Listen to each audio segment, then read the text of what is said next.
So we can also start to talk about three-dimensional shapes that are obtained by taking a two-dimensional region and rotating it around some axis. So in this video, I want to talk about these types of volumes when our slices end up being what we call disks. And we'll see in another video that depending on the location of the axis of rotation, you might have a gap between the region and the axis. And in that case, you don't get disks. So we'll save that for a different video. So to start with, let's focus on the construction here when we're rotating around a horizontal axis. So I've got this function f of x, and we're looking at what I've shaded in green as region R. So it's bounded by f of x, the x-axis, and the lines x equals a and x equals b. We're going to rotate it around the x-axis, and then we want to find the volume of the resulting three-dimensional solid. So to do this, again, we can start off by imagining what happens to just a particular slice. So of course, if I think about slicing here two-dimensionally, this is just a rectangle, right? I could choose any kind of height. Let's just choose like a right-hand height here. This is xk minus 1 and this is xk. Then we could think about certainly the area of that rectangle would be f of xk times delta x.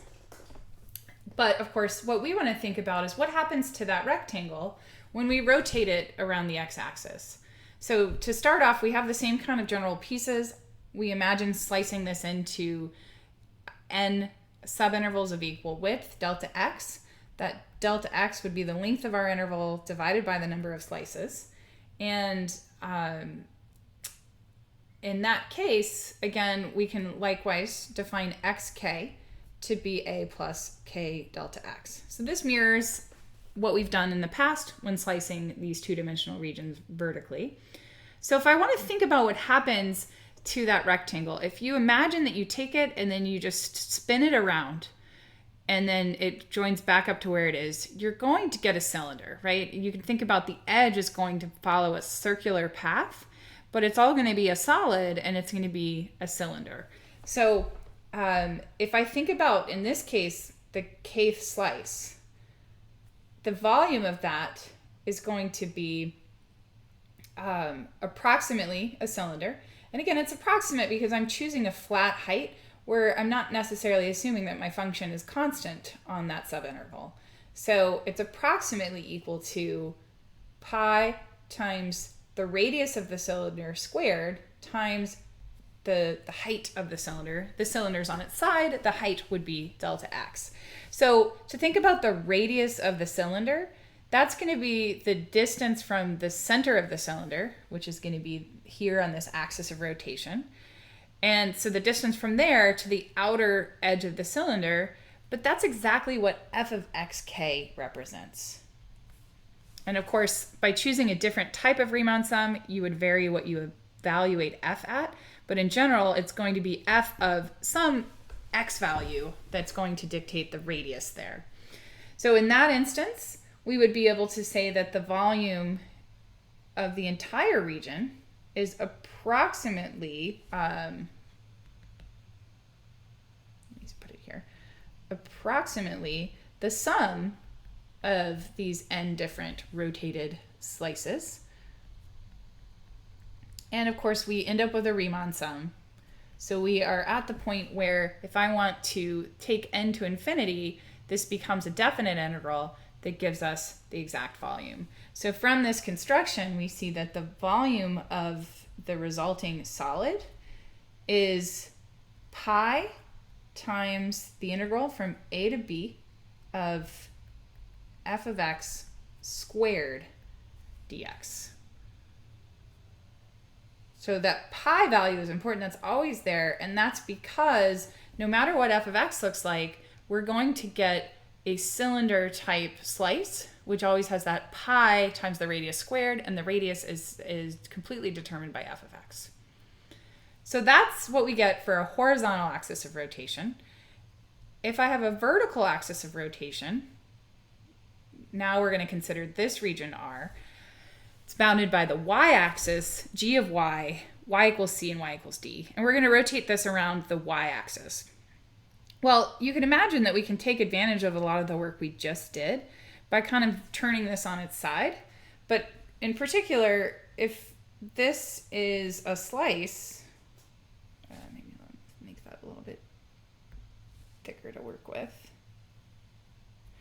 This would be yk, y sub k minus 1. We can also get a rectangle by choosing a particular height to level this off at. And I'm going to here say that delta y, because we're cutting with respect to y, is the length of the y value interval divided by the number of pieces. And y sub k would then be the smallest y value plus k times delta y.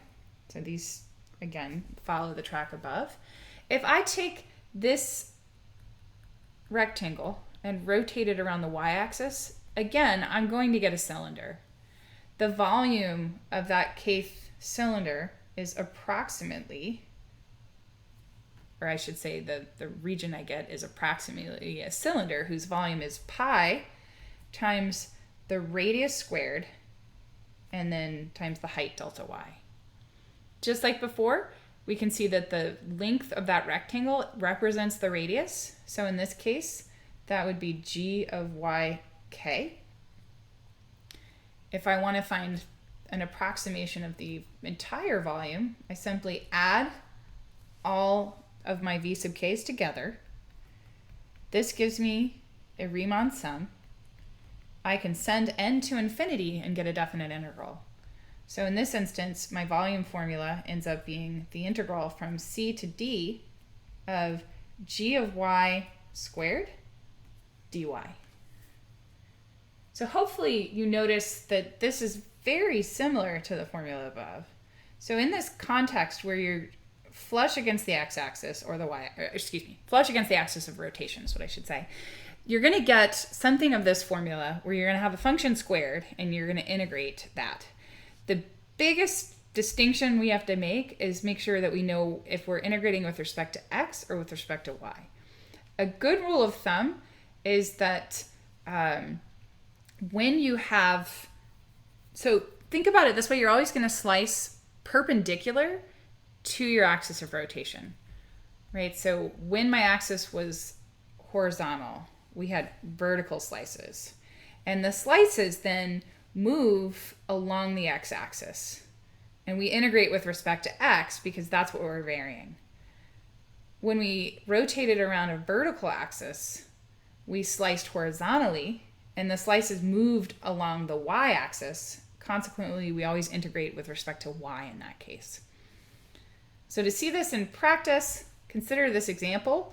We're going to go about it first rotating around the x-axis and then about the y-axis. I strongly recommend that you try and draw the two-dimensional region when you're facing these problems. So here we're looking at, and let me put it over here. So in the first quadrant, we're looking at 1 minus x squared. So I'm going to think about like a quadratic that flips upside down. And in this part, we want to take this region, which to be clear is this region here, bounded in here. We want to take this region and rotate it around the x-axis. So first thing I notice here is its horizontal axis of rotation. So integrate with respect to x. So that's important. Now, notice that we're going to need to know the x values that represent the interval here. Well, certainly I can see that this is the origin, that's 0. To find this x value, notice that we want to know what x do we plug in that forces y to be 0. And if we use my formula here, y is 0 means that 1 is x squared. And of course, x could be plus or minus 1, but we know that it's in the first quadrant. So I actually know that this has to be 1. So when I'm finding my volume, it's pi times the integral now from 0 to 1. And we're going to integrate the square of the function. So the square of the function is, well, I guess I didn't need two sets of parentheses, is this. So what we would really have is pi times the integral from 0 to 1 of 1 minus 2x squared plus x to the 4th. And we could go through that to evaluate it to get the resulting volume. In the interest of being efficient here, I just want to go through the setup. Let's look at the same problem, but we have the same green region, but we're going to rotate it around the y-axis instead of rotating it around the x-axis. So again, I think it's important to have a visual here.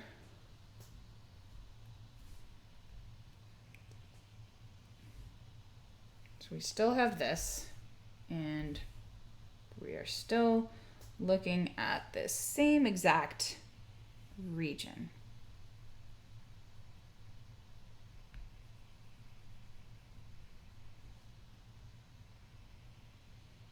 Okay. So when we're looking at this here, again, as soon as I see that I have a vertical axis of rotation, I know that I'm going to integrate with respect to y.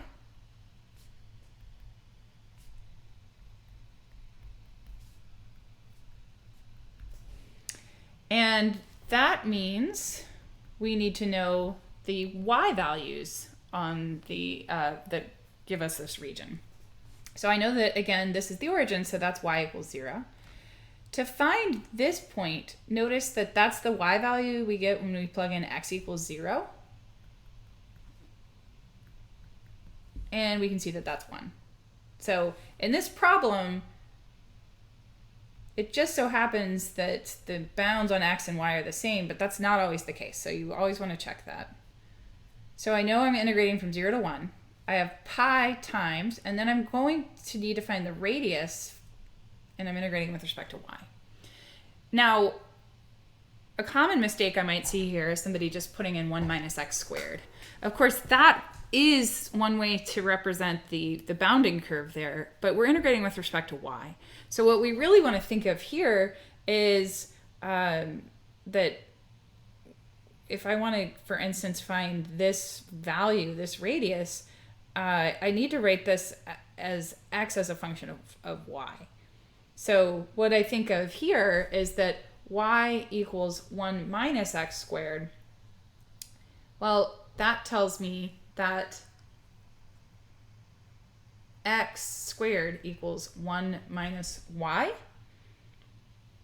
And then you could say that x equals square root of 1 minus y.